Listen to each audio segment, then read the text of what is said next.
Assalamualaikum warahmatullahi wabarakatuh. Kami dari kelompok 8 yang beranggotakan saya Nova Lutfi Fatul Azizah beserta Novia Widiasari. Di sini kami akan menjelaskan tentang perbandingan pemikiran pendidikan Adhur Schopenhauer dan Fazlur Rahman. Menurut aliran nativisme yang dibawa oleh Adhur, perkembangan manusia dalam menjalani hidupnya bergantung pada pembawaan atau faktor hereditas. Dalam perspektif hereditas, perkembangan individu sangat dipengaruhi oleh yang pertama yaitu bakat atau bawaan. Anak dilahirkan dengan membawa bakat-bakat tertentu. Bakat ini dapat diumpamakan sebagai bibit kesanggupan atau bibit kemungkinan yang terkandung dalam diri anak. Setiap anak memiliki bermacam-macam bakat sebagai pembawaannya.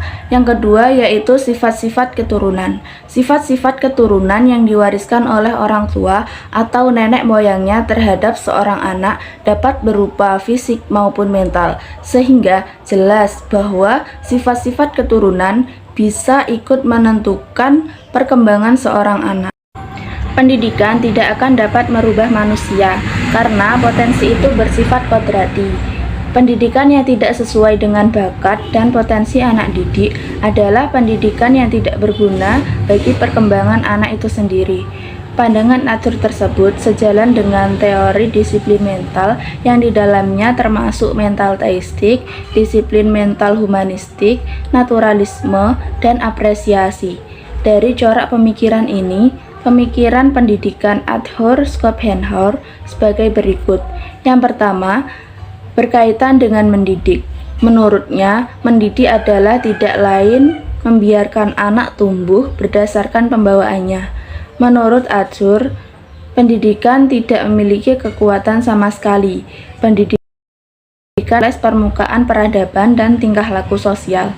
Yang kedua, jika dihubungkan dengan ajaran Islam, tampak pandangan nativisme tidak sepenuhnya diterima. Islam mengakui bahwa manusia memiliki kemampuan jasmani, akal, dan rohani yang membawanya sejak lahir.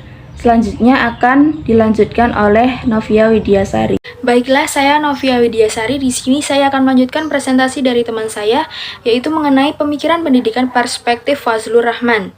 Fazlur Rahman adalah ilmuwan yang historis yang berkembang dalam pengalaman dan pemikiran seiring dengan zaman dan lingkungannya. Kematangannya dalam pengalaman dan pemikiran membuat Rahman semakin mapan sebagai pembaharu, objektif dan kritis. Beliau merupakan seorang filosof, pendidik, dan pemikir modernis Muslim.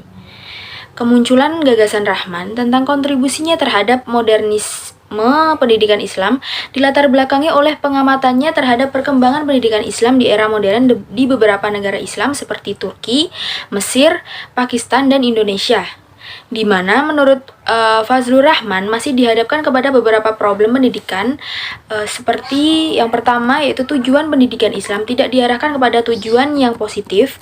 Yang kedua yaitu dikotomi sistem pendidikan Islam. Yang ketiga yaitu rendahnya kualitas anak didik, munculnya pribadi-pribadi yang pecah dan tidak lahirnya anak didik yang memiliki komitmen spiritual dan intelektual yang mendalam terhadap Islam.